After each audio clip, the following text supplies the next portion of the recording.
여러분 평안하셨습니까? 네. 이 무더운 여름철이지만 또 이렇게 장막 집회를 우리 모이게 인도해 주신 우리 하나님께 감사합니다. 오늘 또 우리 하나님의 말씀으로 크게 은혜 받는 시간 되시기 바랍니다. 오늘은 많은 예식들이 준비되어 있어서 좀 바쁜 시간들을 보내드릴 것 같습니다. 예, 오늘은 에스겔, 아까 우리 장로님이 읽으신 그 말씀을 우리 다시 한번 봉독을 하도록 하겠습니다. 에스겔 9장에 있는 말씀입니다. 에스겔 9장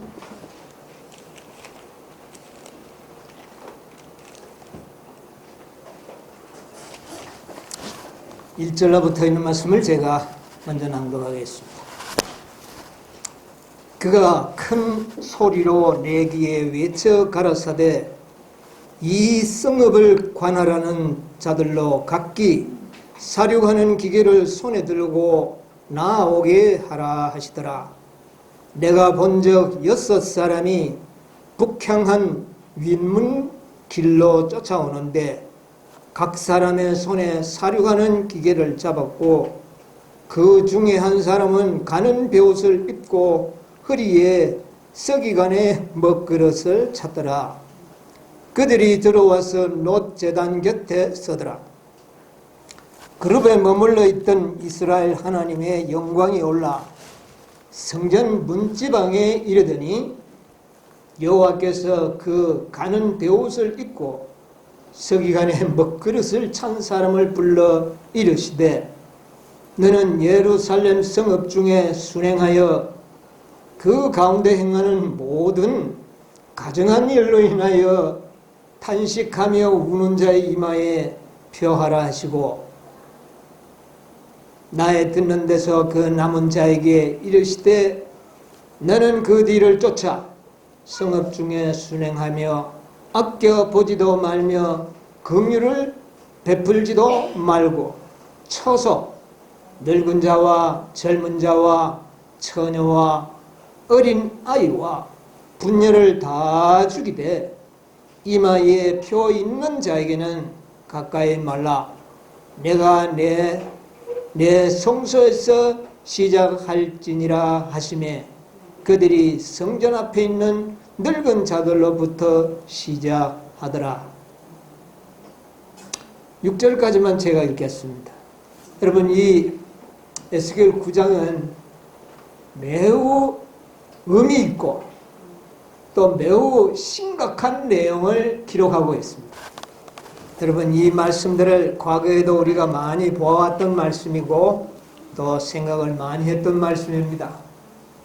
그러나 우리가 지금까지 어떤 사람의 입술로 이 에스겔 9장의 해석을 시원하게 설명을 하거나 또 해석을 하시는 그런 설교를 저는 들어보지를 못했습니다. 아마 여러분도 비슷하리라고 믿습니다. 여러분, 이 말씀은 매우 의미가 있는 말씀이에요.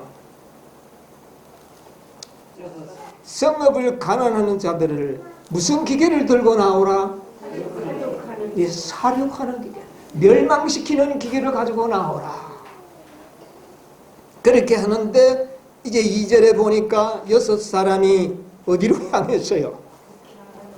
이 북쪽엔 누가 계십니까? 하나님의 보좌가 있는 하나님이 계시는 곳이죠. 그 길로 쫓아오는데 그런데 그 중에 6사람 중에 한 사람은 어떻게 해요? 베옷을 입고 허리에 서기관의 먹그릇을 찼더라. 그들이 들여와서 놋 제단 곁에 서더라. 그런데 6사람이 처음에는 얼핏 보면 6사람이 다 뭐를 들고 나온 것 같아요. 그런데 그 2절에 보면 6사람이 모두가 아니고 한 명은 서기관의 먹그릇을 찬 그런 사람으로 표현하고 있습니다. 자, 그리고 난 다음에 4절에 보면 이들에게 이르기를, 근데 이들에게 이르는 것은 누구한테 이르는 겁니까? 지금 여기 인치는 서기관의 먹그릇을 찬 사람에게 이야기합니다. 너는 예루살렘 성읍 중에 순행하여 그 가운데 행하는 모든 가정, 그러니까 8장에서 보여줬던 그런 가정한 일들을 보고 울며 탄식하는 자들의 이마에 뭐를 치라? 인을 치라. 먼저 그러니까 그 서기관에게 뭐는 인치는 작업을 먼저 하도록 합니다. 예, 인치는 잔을 먼저 하도록 합니다. 그리고 5절 나에 듣는 데서 또 그 남은 자는 누굽니까? 아니죠. 5 천사. 그러니까 사륙하는 기계를 가진 이 남은 5 천사를 이제 남은 그 뒤에 남은 자를 이야기합니다. 앞에는 누가 있고요? 먹그릇산 찬 가는 베옷을 입은 서기관 비슷한 사람이 서 있고 그에게 표를 하라고 한 다음에 그 남은 자 몇 명이죠? 5명에게 이르기를 너는 이 인치는 자를 쫓아서 성읍 중에 순행하여 아껴보지도 말고 국류를 베푸지도 말고 쳐서 어떻게 해요? 늙은 자, 젊은 자, 처녀와 어린아이와 부녀를 다 죽이되 이마에 표 있는 자에게는 어떻게 해요? 가까이. 그런데 누구도 죽이라? 여기에 특별한 일이 이야기가 있는데 누구도 죽이라 그랬어요. 뭐 어른들 죽이는 거는 우리가 이해할 수 있는데 어린아이도 죽이라. 그럼 어린아이가 죄가 있나요? 죄가 없는 아이도 어떻게 해버리라? 죽이라. 뭐 어떤 사람들은 어린아이는 죄가 없기 때문에 구원받는다 이렇게 하는데 여기는 보니까 아닌 것 같아. 살려고 하는 천사에 의하여 누구도요? 어린아이도 다 죽이라. 그렇게 여기에 이야기하고 있습니다. 그리고는 7절에 보면 성전에서 시작하라 그렇게 하고 난 다음에 그가 또 이르시되 너희는 성전을 더럽혀 이제는 성전을 어떻게 해버리라고요? 아주 막 더럽혀버리라. 시체로 모든 뜰에 채우라. 너희는 나가라 하시매 그들이 나가서 성읍 중에서 치더라. 자, 시체들을 다 어디에 끌어모은다고요? 성소에 끌어모으더라. 여러분 이거 얼핏 생각하니까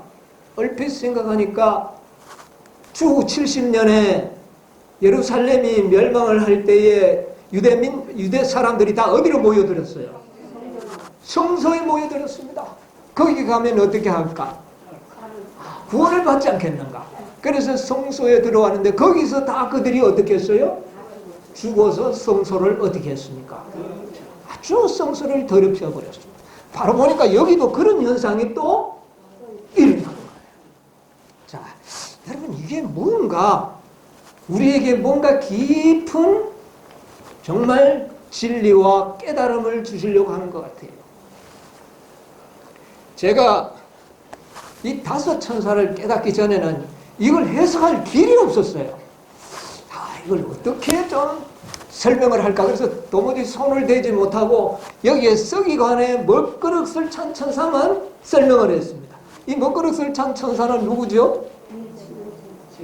셋째 천사라는 것을 우리 화해 선지자가 말씀을 하셨기 때문에 그것만 이야기했지 나머지 5 천사에 대해서는 도무지 알 길이 없어요. 이제 이 5 천사를 깨닫고 난 다음에 여기에도 분명히 무슨 놀라운 비밀이 우리에게 간직하고 있다는 것을 짐작을 하면서 기도하는 마음으로 좀 연구를 해봤습니다. 이 가는 베옷을 입은 자들은 분명히 셋째 천사라는 것을 엘렌 G. 화이트이 말씀을 하셨어요. 그런데 그 11절에 가보면 뭐라고 이야기합니까? 자, 11절에 가는 베옷을 입은 자가 셋째 천사라면, 자 보세요. 인치는 천사라면, 인치는 천사가 그 말이죠. 가는 베옷을 입고 허리에 먹그릇을 찬 사람이 복명하여 가로되 주께서 내게 명하신 대로 내가 어떻게 해요? 준행하였다. 이거 여러분 이 말을 딱 들으면 생각하는 여러신이 생각이 나지 않습니까? 어디에 말씀이 생각납니까? 예. 저기 보면 이제 279페이지에 보면 그 말이 나오죠. 279페이지 가운데 보면 나는 천사들이 하늘에서 왔다 갔다 하는 것을 보았다. 한 천사가 무슨 통을 가지고? 잉크통. 서기관에 먹그릇을 찬 천사가 지구에서 돌아와. 지구에서 돌아와. 하나님 예수님께 자기의 일이 끝났음을 보고하고 성도들의 뭐가요? 수요가 차서 인치는 사업이 마쳤음을 보고하였다. 여기 11절이 바로 뭡니까 이게? 이 보고에 내가 그대로 준행한 14만 4천인의 인치는 사업을 어떻게 하였나이다? 맞죠. 수요가 채워졌습니다. 그렇게 하고 난 다음에 예수님께서는 봉사하시던 그 법궤 안에서 봉사하시던 향로를 내 던지시는 것을 보았다. 그리고 그의 손을 지켜 드시고 다 이루었다. 그 다음에 이제 몇 천사가 활동을 할까요? 이제 5 천사가 활동한다. 그러나 이것이 끝나면 사륙하는 기계를 든 5 천사가 나가서는 어떻게 합니까? 이제는 어디서부터? 내 성소에서부터 시작하라. 내 성소는 곧 무엇이라? 교회. 예. 교회를 갖다가 내 성소라고 이야기라. 그러니까 그 교회 중에도 누구부터? 왜 늙은 자부터 할까요? 가장 빛을 많이 받고 오래 받았던 그 자부터 먼저 어떻게 해라? 치라. 이런 명령이 있는. 그러면 이 에스겔 9장의 시제는 언제입니까? 시제를 가만 보니까 언제예요? 언제의 사건을 에스겔 선지자에게 보여줍니까? 최소한도 은혜의 시기를 마칠 즉 바로 5째 천사의 기별이 선포되기부터 은혜의 시기가 마칠 때까지의 상황을 계시로 보여준 것을 기록한 것입니다. 이게 맞아요. 네. 그래서 시제를 우리가 잘 좀 생각을 해봐야 되는데 셋째 천사가 뭐를 치는 천사다? 임치는 천사. 그래서 서기관에 먹그릇을 찬 이 자가 수를 세워서 인을 치니까 이제는 5 천사가 뭐 하는 겁니까? 쌀육하는 겁니다. 여러분 이거 참 무서운 이야기예요. 지금 오늘 제가 하는 설교는 여러분이 마음이 깊은 설교가 아니고 아주 심각한 설교예요. 만약 우리가 인침을 받지 못한다면 어떤 일이 일어날 것인가? 여러분 인침을 받지 못한다면 여러분과 저는 5 천사에 의하여 어떻게 됩니까? 몇 번째로 살육당할까요? 첫 번째로 살육을 당하는 자들이 될 것입니다. 여러분 놀랍지 않습니까? 인을 받지 않는 자는 첫 번째로 살육.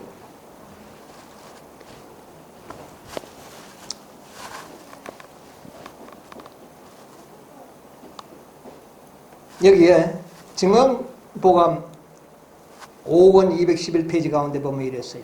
자기 자신의 영적 세태에 대하여 슬퍼하지 않고 다른 사람들의 죄를 인하여 탄식하지 않는 부류의 사람들은 하나님의 인을 받지 못할 것이다. 가는 베옷을 입고 서기관의 먹그릇을 찼다는 것은 이런 자들은 자신의 영적 세태 이것을 가지고 가장 슬퍼하는 자들이 될 것이다. 자기의 죄 때문에 가장 슬퍼하는 자. 그 다음에는 다른 사람의 죄를 보고 마치 자기의 죄인 것처럼 또 뭐 하는 자? 슬퍼하는 자들의 이마에 뭐를 치라? 여러분 인침을 받기를 원하십니까? 인침을 받으려고 그러면 첫째는 자신의 죄로 인하여 깊이 탄식하는 자들이 되어야 합니다. 그 다음에는요. 형제들의 죄를 볼 때에 어떤 사람들처럼 그를 책망하고 싶은 것이 아니라 저 형제도 나와 같이 연약하구나. 그래서 그 형제의 죄를 위해서 내가 눈물을 흘리면서 기도해주는 이런 자들의 이마에 표하라. 여러분, 우리의 정신이 어떤 정신이 되어야 하는지를 여기에 상징적으로 보여주고 있는 겁니다. 여러분, 인칭을 받기를 원하십니까? 이런 자들이 되시기를 바랍니다.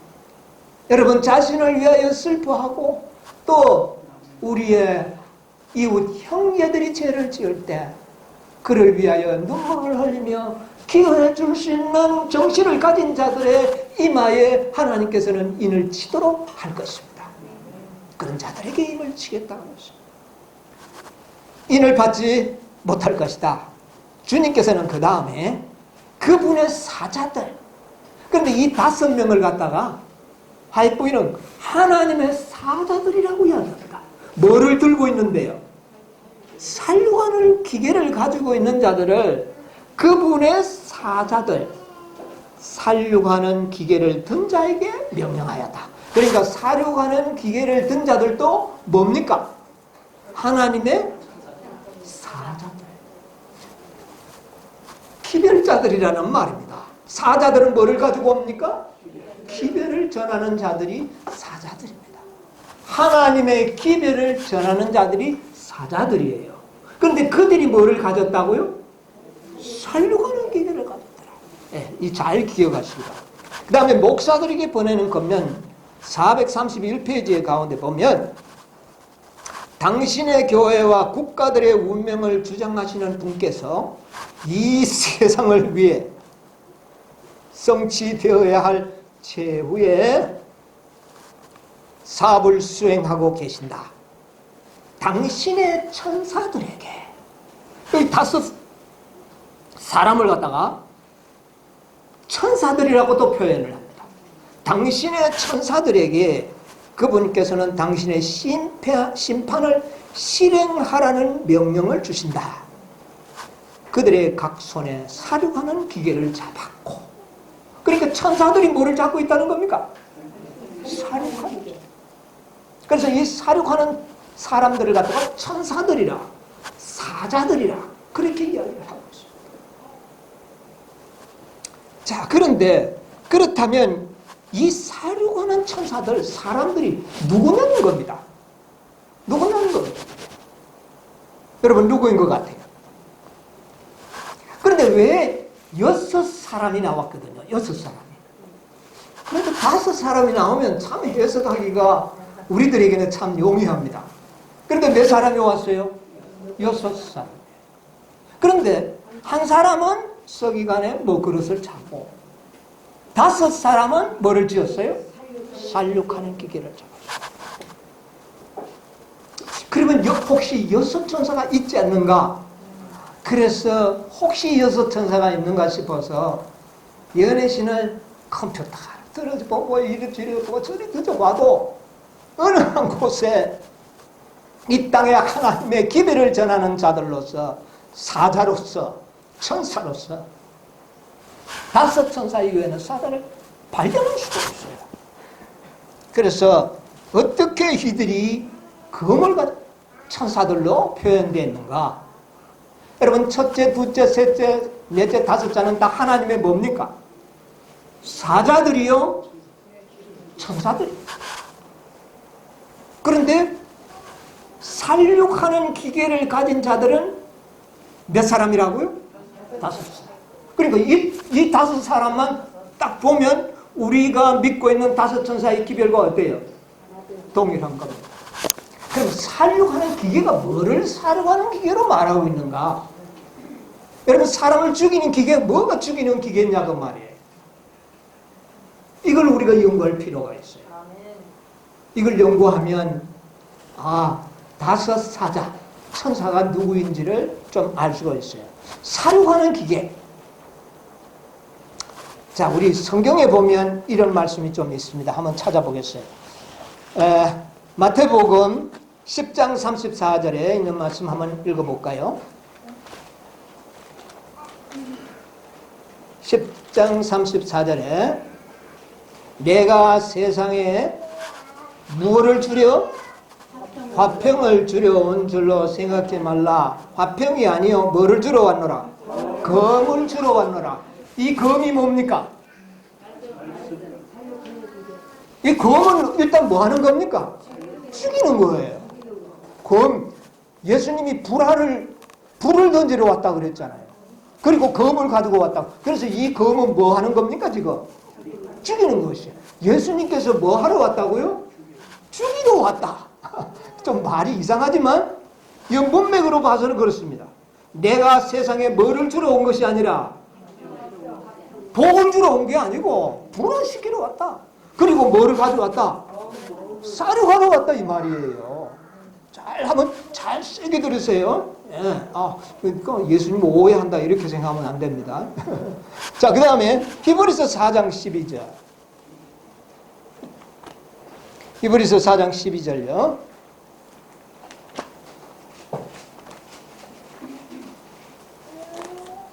읽으세요. 하나님의 말씀은 살았고 운동력이 있어 좌우의 말씀 어떤 검보다도 예리하여 혼과 영과 및 관절과 골수를 찔러 쪼개기까지 하며. 예, 그까지 보겠습니다. 여기 보니까 뭐가요? 말씀이 뭐라 그랬어요? 검이라 그랬어요. 그런데 무슨 검이라 그랬어요? 말씀검이라. 예. 이 검도 또 이 죽일 수도 있고 살릴 수도 있어요. 이 검은 죽일 수도 있고 살릴 수도 있어요.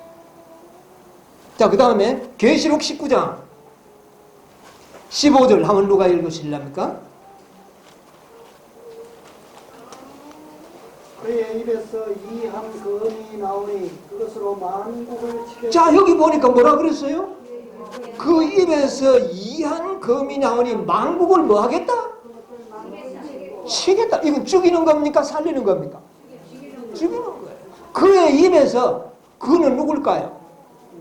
예수님의 입에서 나오는 검이 이한 검이 나오는데 뭐를 쳐버리겠다? 만국을 치겠다. 그래서 이런 걸 종합해 보니까 하나님의 말씀의 검인데 특별히 예수님 자신이 나는 진리요 생명이다 그랬잖아요. 복음이잖아요. 예수님에 관한 모든 기록들은 다 복음이잖아요. 그런데 이 복음의 입에서 나오는 복음의 말씀이 살릴 수도 있고 그 다음에요 만국을 죽일 수도 있는 거예요. 그런데 지금 에스겔에서 이야기하는 것은 살리는 것이 아니라 무엇으로 나옵니까? 죽이는 말씀으로 나오는 겁니다. 죽이는 것도 무엇으로 죽인다? 말씀. 그것을 갖다가 검이라 그랬고 그 말씀 자체가 살려고 하는 뭐가 되는 겁니까? 기계가 됩니다. 여러분 놀라운 일이죠. 하나님께서는 말씀으로 우리를 살리기도 하지만 말씀으로 우리를 또 뭐 하기도 합니까? 죽이기도 합니다. 그런데 이 에스겔 9장에는 모조리 죽이는 겁니다. 뭐가 없으면. 이마에 표가 없는 자들은 무조건 다 죽이는 거예요. 그런데 그때는 무엇으로 죽이는 겁니까? 말씀으로 죽이는 거예요. 자, 지금까지 죽이는 것은요, 율법과 복음, 어느 것이 죽이는 것이었어요, 지금까지는. 복음은 무엇이고요? 살리는 것이요, 율법은 죽이는 겁니다. 여러분, 율법이 지금까지 우리를 죽였어요. 죄 지은 자를 죽입니다. 그러나 복음은 어땠어요? 지금까지 계속 살리는 일만 했습니다. 그런데 이 에스겔 9장은 인치는 삽이 인을 치는 천사가 인치기까지는 수호가 있었어요. 그동안은 뭐 했다는 겁니까? 살리는 일을 했어요. 무슨 말인지 아세요? 이 천사들이 인치는 삽이 맞출 때까지는 이 복음을 통하여 뭐만 했어요? 살리는 일을 했어요. 그러나 인치는 천사가 인을 맞췄습니다 하면 그 다음에 뭐 하는 거예요? 쌀육하는 기계를, 그때 쌀육하는 기계를 가지고 죽이는 거예요. 지금까지는 뭐가 쌀육하는 기계였다고요? 율법이. 그런데 율법보다 복음이 쌀육하는 그 범위도 넓고 더 완벽하게 죽이는 기계가 됩니다. 여러분, 율법은 어떤 자만 죽입니까?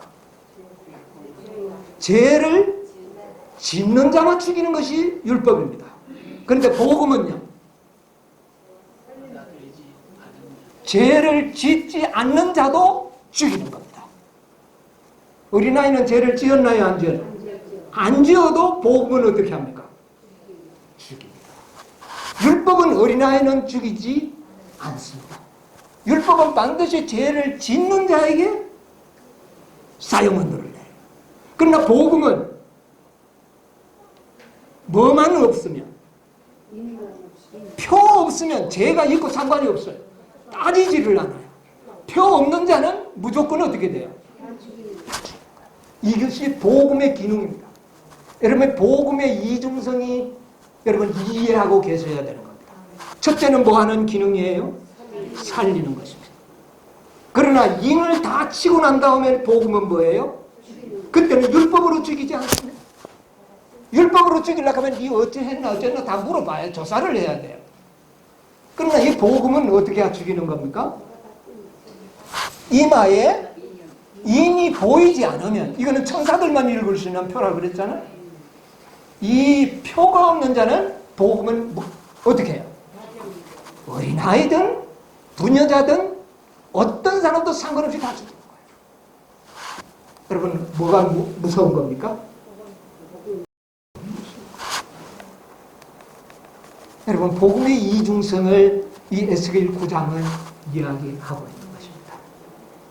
그러면 그들을 갖다가 사자라고도 이야기했고 천사들이라고 했는데, 지금까지 6사람이 이 썩이간의 먹그릇을 찬 사람과 동행한 천사는 사자로는 몇 명밖에 없습니까? 썩이간의 먹그릇을 찬 이 시대, 그러니까 14만 4천인에게 인을 치는 시대에는 몇 천사밖에 없어요? 5천사. 3천사가 아니고 4천사도 아니고 몇 천사? 5천사. 그런데 이 인치는 천사가 몇째 천사라고요? 셋째 천사라고 했어요. 그런데 중요한 것은 여러분 잘 이제 보시기 바랍니다. 첫째 천사는 어떤 기별을 가지고 있습니까? 복음이죠. 복음입니다. 그 복음 자체가 언젠가는 무슨 기계로 될 수 있어요? 살육하는, 그래서 살육하는 기계가 있어요. 둘째 천사도요? 복음이에요. 그 다음에 넷째 천사는요? 역시 복음이에요. 다섯째 천사의 기별은요? 복음. 자, 그런데 셋째 천사는 어떻습니까? 셋째 천사가 인치는 기별인데, 그런데 중요한 것은 여러분 예언의 신을 잘 보세요. 많은 사람들이 나에게 질문을 합니다. 믿음으로 말미암는 의의 기별이 참으로 셋째 천사의 기별이 맞습니까? 그렇게 질문을 했을 때에 엘렌 G 화이트는 뭐라고 대답을 했습니까? 진실로 셋째 천사의 기별은 믿음으로 말미암는 의의 기별입니다. 나는 이것을 확신합니다. 그렇게 했어요. 그러면 셋째 천사는 두 가지의 기능이 있다는 겁니다. 인치는 기능과 살육하는 기계가. 그러니까 다른 천사는 뭐만 가지고 있어요? 살육하는 기계만, 복음만 가지고 있어요. 그러나 셋째 천사는 율법으로 인을 치고, 여러분이 지금까지는 복음이 살리는 일을 했는데 마지막 이 인치는 사업에 끝날 때까지는, 이 죽일 때는 율법으로 인을 받은 자들만이 사는 겁니다. 그러니까 율법이 뭐를 하는 겁니까? 살리는 일을 합니다. 반대가 돼버리죠. 여러분, 셋째 천사의 이 율법은 하나님의 품성이 뭡니까? 사본이에요. 결국 복음으로 말미암아 하나님의 율법의 사본인 품성을 닮은 자들을 제외하고는 다 어떻게 되는 겁니까? 다 죽는 거예요. 그러니까 하나님의 율법과 같은 사람, 그 말은 다시 말하면 품성이 하나님의 품성과 일치되는 그들은 표를 하고, 일치되지 못한 자들은 다 어떻게 하라? 다 죽입니다. 그래서 셋째 천사만큼은 율법과 복음을 다 가지고 있는 천사예요. 그러니까 셋째 천사는 두 사람을 표상하기 때문에 6사람이 되는 것입니다. 그러나 실제적으로는 어떻게 되는 겁니까? 5이. 무슨 말인지 이해하십니까? 그래서 6명이 따로 있는 것이 아니라 셋째 천사가 인을 치기도 하고 또 그 다음에 살리는 길을 또 전하는 2사람을 대표하고 있다는 겁니다. 그러나 실제적으로는 5명. 그래서 처음에는 얼핏 보면 다 살려고 하는 기계 같아 보였는데 한 명만 그렇게 되고, 그래서 이 5명이 살려고 하는 기계를 가졌다는 것은 복음을 전하는 천사들이다. 여러분 무슨 말인지 이해하십니까? 6 천사가 따로 배열이 되어 있는 것이 아니라 5 천사가 있는데 셋째 천사가 살려고 하는 기계도 되고 인을 치는 기계도 되고 2가지 기능을 가지고 있기 때문에 6사람으로 표상된 것뿐이에요. 그래서 이 5 천사에 의하여 살육하는 일이 벌어지는데 그 지점이 바로 인치는 사업이 수요가 찼을 때 그 일은 어떻게 돼요? 삽시간에 이루어질 사건을 에스겔 9장은 예언적으로 상징적으로 보여준 것이다. 무슨 말인지 이해하십니까? 예. 그래서 분명히 인치는 시기 동안에 이 살육하는 기계를 가진 천사들은 몇 명이다? 5명. 3명이 아니에요. 셋째 천사로 끝나는 게 아니에요. 넷째 천사로 끝나는 게 아니에요. 넷째 천사까지? 그러니까 5명이 대기를 했어요. 그러면 이거는 어느 때부터 시기적으로 봤을 때 언제부터냐면은 5째 천사가 있다는 사실을 발견한 사람들이 깨닫게 되어 있는 거예요. 확실하지 않습니까? 그리고 5째 천사가 있을 때부터 이제 살려가는 기계를 가지고 지금 대기를 하고 있는 겁니다. 왜? 언제 뭐가 어떻게 해요? 언제 인치는 사업이 끝날지 모르기 때문에 5 천사가 살려가는 기계를 가지고 그 뒤를 따라 순행을 하면서 누가 인을 받느냐를 확인하고 있는 거예요. 그리고 딱 끝나면은 5 천사는 그 다음에는 어떻게 해요? 살려가는 거예요. 그 입에서 이하는 검이 나와서 만국을 어떻게 해요? 다 치겠다. 이 예언이 이루어지는 시기에 우리가 살고 있다 그 말입니다. 그래서 이 복음의 이중성에 대해서 여러분 잘 이해하시기 바랍니다. 교회증은 208페이지 가운데 보면 이런 말씀이 있습니다. 그가 큰 소리로 그의 귀에 외쳐가로되 이 성읍을 관할하는 자들로 각기 사륙하는 기계를 손에 들게 나오게 하라고 하시면서 예수께서는 바야흐로 하늘 성소의 속죄소를 떠나 복수의 옷을 입으시고, 속죄소에 계실 때는 무슨 옷을 입었습니까? 대제사장의 중보의 옷을 입고 있다가 인치는 사업이 마쳤습니다는 보고를 듣고는 그 중보의 옷은 벗으시고 무슨 옷으로요? 복수의 옷으로 갈아입으시고 5 천사에게 아껴보지도 말고 어떻게 해요? 불쌍히 여기지도 말고 누구까지? 어린아이까지 다. 이게 누가 명령을 내리는 겁니까? 우리를 위하여 중보하시던 그분이 그 명령을 내리는 겁니다. 여러분 예수님의 사명이 있죠. 3가지 사명이 나오죠. 첫째는 양으로서의 그리스도, 그 다음에 대제사장으로서의 그리스도, 그 다음에 심판하는 왕으로서의 그리스도. 이때 복수의 옷을 입으시는 것으로 이야기하는 겁니다. 그래서 입으시고 하나님께서 주신 빛에 순종하는 않는 자들을 심판하기 위하여 당신의 진노를 쏟으려 하십니다. 누구의 진노? 자기의 진노. 예수님이 내리는 진노예요. 어린 양의 분노라고 말해요. 복음을 받지 않는 자들에게 나중에 어린 양은 분노하십니다. 내가 너희를 위하여 내 목숨을 주었고 모든 것을 주었건만 너희들은 나를 믿지. 그래서 믿지 않는 자는 다 어떻게 해요? 살려라. 내 성소에서부터 시작하라. 이건 매우 정. 이사야 66장 15절로 16절 한번 보겠습니다. 이사야 66장 15절로 16절.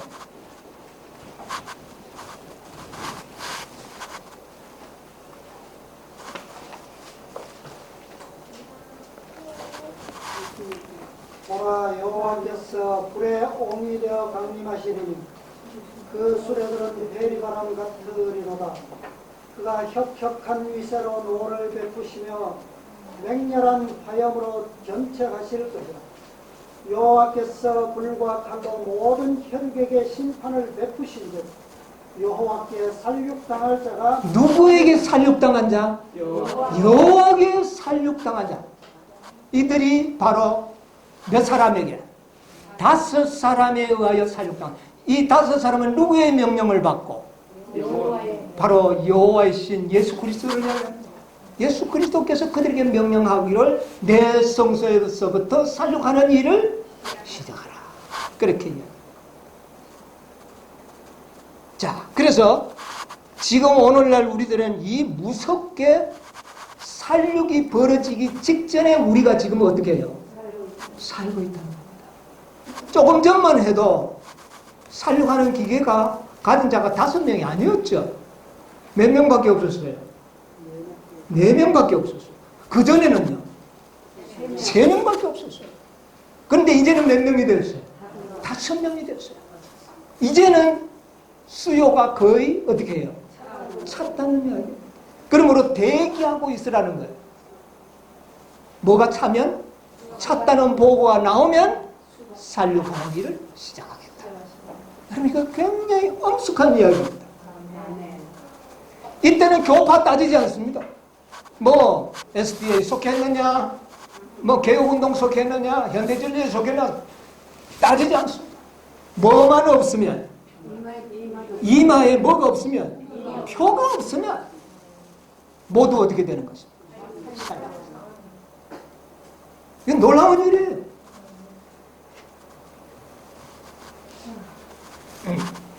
신명기 30장에 19절에 보면 이런 말씀이 있어요. 내가 너희를 천지를 불러서 너희에게 증거를 삼노라.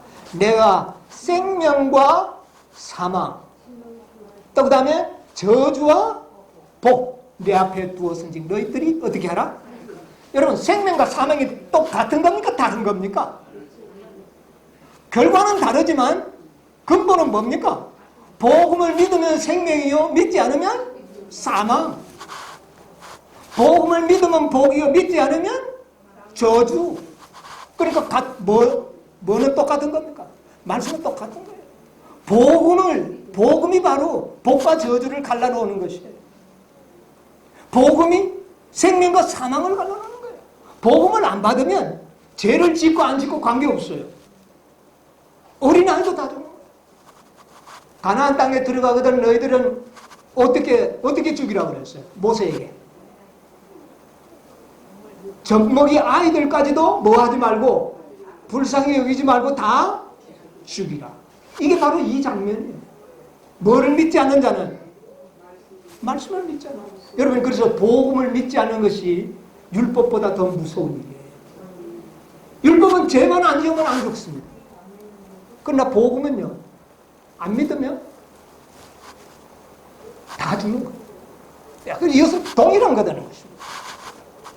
시대 조망에 보면 이런 말씀을 했어요. 하나님께서는 그들에게 경고와 책망을 보내셨으나 그들은 저희 잘못을 고백하기를 즐겨하지 않으며 그분의 기별과 그분의 사자를 거절한다.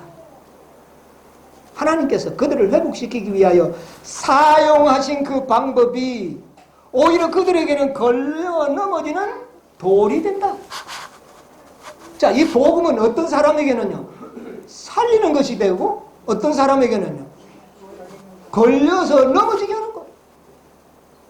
예수 그리스도는 우리의 반석이고 견고한 바위입니다. 그러나 믿지 않는 자에게는 거치는 돌이가 떨어져서 그들을 뭐 내버리는 겁니까? 박살내버리는 돌이 되는 거예요. 이게 바로 복음의 기능이에요. 우리가 전하는 이 다섯 천사의 복음은 그런 기능을 갖고 있어요. 이 다섯 천사의 복음을 받지 않는 자들은 다 살인을 당할 것이요. 받는 자는 어떻게 해요? 구원을 얻는 거죠. 네. 시대소망 599페이지 가운데 보면 이런 말씀이었어요. 이사야 예언에서 그리스도는 견고한 기초돌과 거치는 돌이라고 선언하였다. 사도 베드로는 성령의 감동을 받아 기록하면서 그리스도가 어떤 사람에게는 기초돌이요, 어떤 사람에게는 거치는 반석이라고 말씀하셨습니다. 이래 보면 에스겔 9장의 그 살려가는 천사가 어떤 천사인지를 여러분 이해할 수 있지 않겠습니까? 어떤 때는 그 자들이 살리는 복음을 전했지만 이제는요, 인을 치고 난 다음에는 죽이는 천사로 변한다는 거죠. 멸망하는 천사가 따로 있는 게 아니에요. 아주 놀라운 상징적인 내용입니다. 여러분, 그러면 우리가 가장 중요한 것은 뭡니까? 뭐를 받는 일이 이제 남아 있습니까? 인을 받는 겁니다. 여러분이요, 우리가 지금 14만 4천인의 진리를 전하고 있지 않습니까? 제가 재림교회 기회만 있으면 14만 4천인을 제가 기회를 전하고 있어요. 그런데 중요한 것은 뭡니까? 언젠가는 이마에 표가 없는 자는 한 사람도 어떻게 해요? 살아남지 못한다는 겁니다. 여러분, 이게 복음입니까? 아닙니까? 이런 복음 전에 지금은 어때요? 인을 받지 않아도 구원받을 수가 지금은 있습니다. 가능합니다. 그러나 언젠가는 이 표를 받지 않으면 어떻게 된다고요? 다 사라집니다. 그럼 이걸 전해줘야 됩니까? 안 전해줘야 합니까? 만약에 이것을 안 전해준다면 그 피가 누구에게 있을까요? 우리에게 있는 것입니다. 그 기회를 받아야 할 자들이 누굴까요? 내 성소입니다. 내 성소. 이들에게 우리는 전해야 됩니다. 이마에 표가 없는 자는 다 사륙을 당한다. 교회증언 5권 214페이지에 보면 우리의 품성에 하나의 점이나 흠이라도 있는 동안에는 우리들 중 아무도 하나님의 인을 받지 못할 것이다. 여러분, 뭐가 있는 사람에게는 하나의 흠이나 하나의 점이라도 있다면 뭐를 받지 못한다? 인을 받지 못한다. 오늘날 많은 셋째 천사의 기별을 받고 있는 자들이 이 말씀에 걸려서 그만 14만 4천이라 그러면 아이고 그거는 나는 불가능하다고 생각을 해서 아예 그 기별을 안 보려고 해요. 여러분, 에스겔 9장 이런 걸 연구하기를 원치 않습니다. 겁만 나지.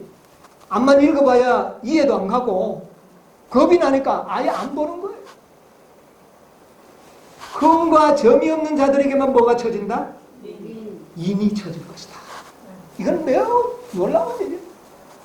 여러분, 아무리 우리가 노력하고 기도하고 아침에 기도할 때 주님 내가 오늘도 흠과 점이 없는 생애를 살도록 해주십시오. 기도를 하고 저녁 때 딱 보면 생각해 보면 흠과 점이 있어요, 없어요? 그러면 실망하지 않겠습니까? 실망하지 않을까요? 그래서 다섯째 천사에게는 놀라운 기회를 주어서 하나님께서 보내주신 것입니다. 다섯째 천사에 전하는 이 복음은요, 놀라운 복음이에요. 오전에 아침에도 다 인용했지만 읽어드리지를 않았는데 이 시간에는 제가 좀 읽어드려야 되겠어요. 우리들에게 주는 복음이 뭡니까? 모두가 다 인을 받을 수 있는 방법을 제시해 주는 것이 다섯째 천사의 복음입니다. 여러분, 세대의 소망 762페이지 여러분 보십시다. 이거야말로 놀라운 복음이에요. 이 복음을, 이 언약과 이 약속을 받아들이기만 하면 우리는 뭐를 받을 수 있을까요? 인을 받을 수가 있는 겁니다, 여러분. 여러분, 하나님께서는 가는 베옷을 입은 천사들을 통하여 먼저 인치는 일을 하도록 하는 겁니다. 인을 받도록 하는 겁니다. 여러분, 이 천사를 통하여 인을 받아야 되는 겁니다, 여러분.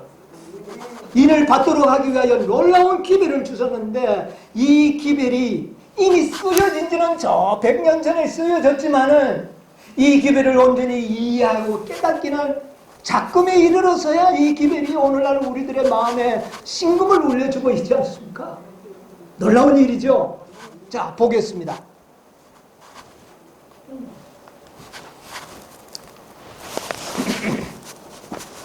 예, 제가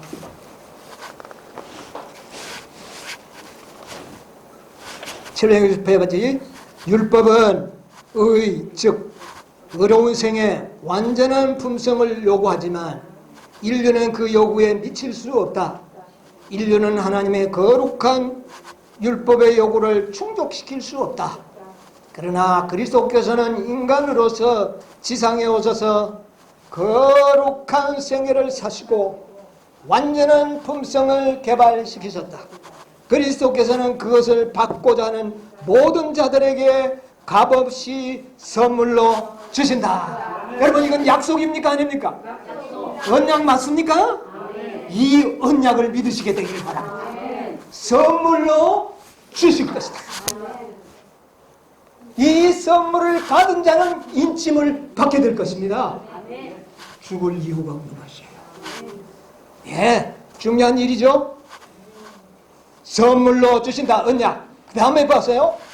그렇게 하면 그분은 당신의 생명은 그들의 이것을 믿는 사람들의 생명을 어떻게 한다? 대신한다. 이 선물을 받는 자에게 뭐를 주겠다? 생명을 주겠다. 여러분, 완전한 품성을 원하지 않는 자에게는 어느 시점에 가면은 영생도 없어지는 겁니다. 왜? 인칠 때 뭐가 없으면은 살려가는 기계를 가진 천사들이 뭐가 없는 자들은요? 인이 없는 자들은 다 죽는다. 그러므로 이 기별은 우리들에게 주어진 기별이라는 것이 확실합니다. 어느 때를 위하여 살려가는 천사들이 살려갈 때 살려을 당하지 않도록 하기 위하여 주어진 기별이란 말이에요. 뭐를 가진 자에게만 영생을 주겠다? 이 말씀에 의하면 완전한 품성을 받은 자에게만 영생을 주겠다. 이 말은 마지막 때에는 표가 없는 자들은 다 죽는다는 말과 동일한 것이에요. 그러니까 완전한 품성이 없는 자는 다 죽는다는 말이에요. 그러니까 완전한 품성을 가진 자는 안 죽는다는 거예요. 그러니까 영생의 조건이 지금은 믿으면 다 영생을 얻는데 영생을 얻어서 성화되어서 완전으로 가려고 이렇게 하는데 이제는 다섯째 천사부터는 뭐를 먼저 주는 겁니까? 품성을 먼저 주는 거예요. 품성을 주고 그 품성을 주여 나는 그것을 원합니다. 내가 그것을 갖기를 원합니다 하는 자들에게 영생을 보증하겠다는 겁니다. 무슨 말인지 아십니까? 전혀 다른 이야기입니다. 지금 첫째에서 넷째까지는 이런 보증을 하지 않았어요. 그러나 여기에서는 영원한 생명은 완전한 품성을 가진 자만이 얻을 수 있도록 이런 시기가 온다는 겁니다. 지금 저 옛날에 이 길을 적용하면 이거는 극단이 됩니다. 그러나 이제는 어떻게 될까요? 우리 이 목사님, 옛날에는 장소가 중요했지만 이제는 뭐가 중요하다고요? 시간. 예, 옛날에는 그랬어요. 그러나 이제는 뭐가 중요합니까? 예, 때가 중요한데 지금 이때부터는 뭐가 중요하냐 그 말이에요. 완전한 품성. 완전한 품성을 얻는 자만이 영생을 얻을 것이라는 거예요. 여러분 이거 이해해야 됩니다. 자, 그런 자에게 생명을 대신한다. 그 다음에요. 그런 자들에게 또 뭐를 주겠다? 그들은 과거의 모든 죄는 어떻게 하겠다? 여러분이요, 인을 완전한 품성을 추구하지 않는 자에게는 죄 용서도 무의미한 겁니다. 완전한 품성 안 된 자들은요, 죄 용서해 주면 뭐합니까? 인이 없으면 다 죽는데요. 그러니까 마지막 복음은 완전한 품성을 가진 자들의 죄만 용서해 주는 거예요. 그런 때가 온다는 겁니다. 그런 때가 온다는 겁니다. 아직. 지금은 아직 아니죠. 그러나 그런 때가 지금 미국에 어떻게 할 겁니까? 온다는 겁니다. 여러분, 이것을 이해하고 계셔야 됩니다. 그런 자들의 죄만 용서를 받는다. 뿐만 아니라 그리스도께서는 하나님의 속성을 그런 사람들에게 어떻게 해요? 여러분, 완전한 품성을 소망하지 않는 자들에게는요, 속성 풀어넣어주면 뭐합니까? 믿음대로 되는 것이거든요. 믿음은 바라는 것이 뭐예요? 실상이기 때문에. 내가 아버지와 같이 온전한 품성을 사모하지 않는 자들은 용서해줘도 소용이 없고, 생명을 줘도 소용이 없고, 속성을 풀어넣어도 소용이 없는 때가 온다는 겁니다. 여러분, 이것을 우리가 전해야 할 기회입니다. 우리는 먼저 그 기회를 받고 그 기회를 실천하면서 살면서 이 기회를 전하는 것이 우리의 뭡니까? 사명이다. 그래서 에스겔에게 이 기회를 전하도록 한 거예요. 굉장히 이것은 놀라운 일이에요. 자, 왜 그렇게 하는가? 이유가 있습니다.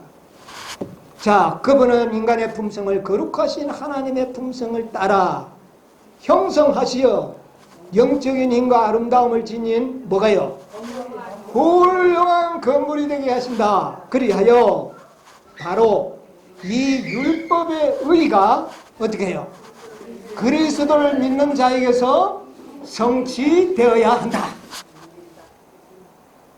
여러분, 율법의 의와 복음의 의가 같다 틀린다? 같다는 것이 이때의 증명이 되는 것입니다. 이게 구속의 열매들인 것입니다.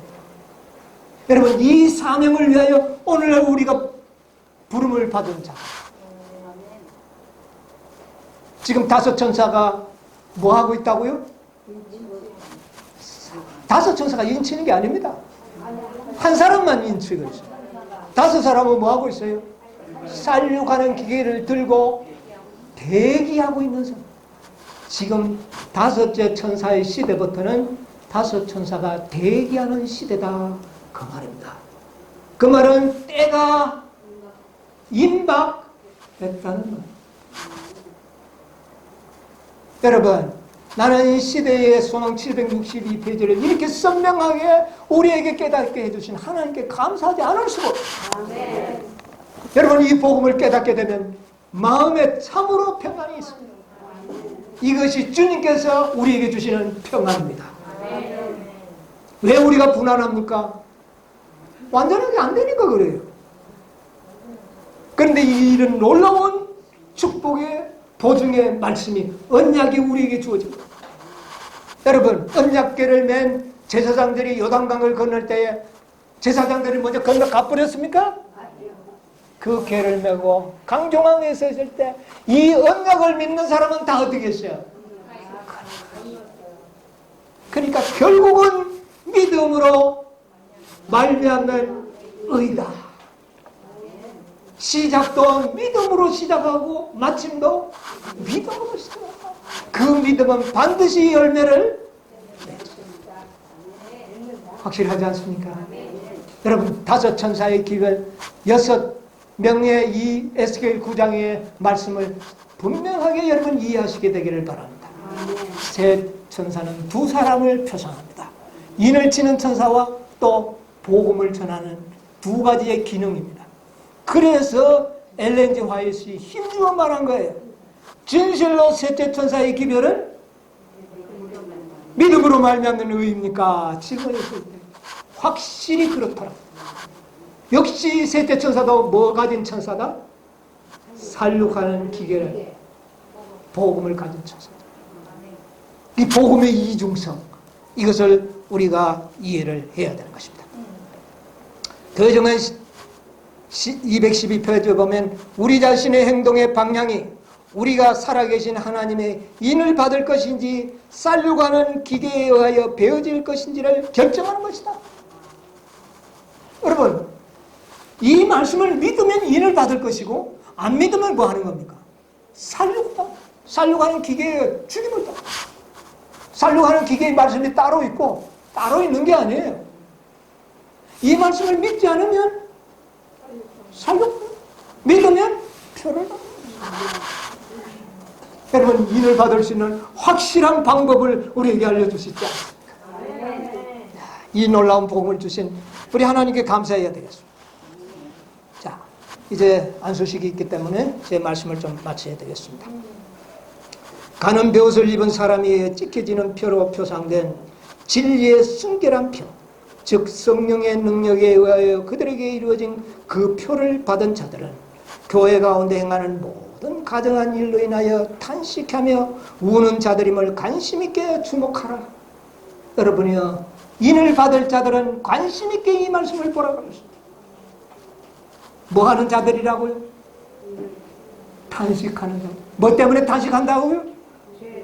자신의 죄와 형제들의 죄로 인하여 비난하고 참소하는 것이 아니라 그들의 죄에 자신이 동참하여 주님이여, 저 형제도 저렇게 아직도 연약합니다. 저 형제를 불쌍히 여겨주십시오. 그렇게 간절하게 탄식하는 자의 이마에 인치라고 하는 사실을 주목하라. 그렇게 지금 이야기하고 있습니다. 여러분, 우리 다 탄식하는 자들이 되십시오. 이런 마음을 가지는 그 단체와 그 백성들은 하나가 될 것입니다. 하나님의 순결, 영예, 영광에 대한 그들이 고민 중에 있고 탄식하며 우는 모습으로 표상될 정도로 깊다. 그들은 죄악에 지극히 죄됨에 대하여 분명한 견해를 가지고 있다. 여러분, 죄가 심히 죄됨을 경험하는 백성들이 되어야 합니다. 여러분, 우리가 완전하게 살아보기 위하여 노력하면 노력할수록 그 죄가 심히 어떻게 될까요? 죄가 되는 것입니다. 그때 내가 울며 탄식합니다. 오라 주님이여, 나는 참 소망이 없는 사람, 주님밖에 나에게 믿을 아무 것이 없습니다. 주님께만 전적으로 신뢰하게 되는 것입니다. 자신의 가련함을 생각할 때 다른 형제들의 허물과 실수들도 주님이여, 저 형제도 나와 같이 연약합니다. 아버지, 저도 용서해 주시고 구원해라. 이렇게 사랑으로 마음이 하나가 될 때 그 무리들에게 여러분이 믿음이 성령을 부어주시는 것입니다. 아버지와 내가 하나가 된 것처럼 저들도 하나가 되게 하여 주시옵소서 하는 이 아주 가슴에 맺힌 기도를 하는 한 백성, 그들에게 늦은 비가 부어질 것이에요. 여러분, 우리는 분명히 이 서기관의 먹그릇을 찬 그 인을 받는 백성들이 되시기를 바랍니다. 그 인치는 기별을 또한 전하는 사자들이 되시기를 바랍니다. 그 외에 이 시간이 지나면 이제는 살려고 하는 일밖에 남은 것이 없습니다. 이제 바로 그때가 되었다는 사실을 여러분이 기억하시고, 정말 이 남은 때에 우리가 하나님 앞에 어떤 사람이 되어야 하는지를 우리는 잘 생각해야 되겠습니다.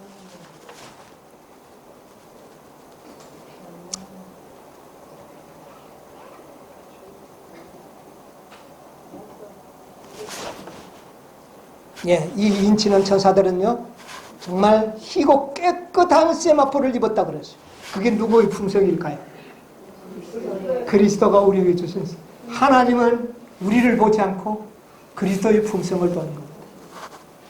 그러면 주님께서 우리를 그렇게 속성도 풀어놓고 죄도 용서하시고 훌륭한 건물이 되게 하시고 때가 되면 그가 어떻게 해요? 이루시리라. 이 언약을 믿는 믿음의 백성들이 되시기를 간절히 바라면서 말씀을 마치겠습니다.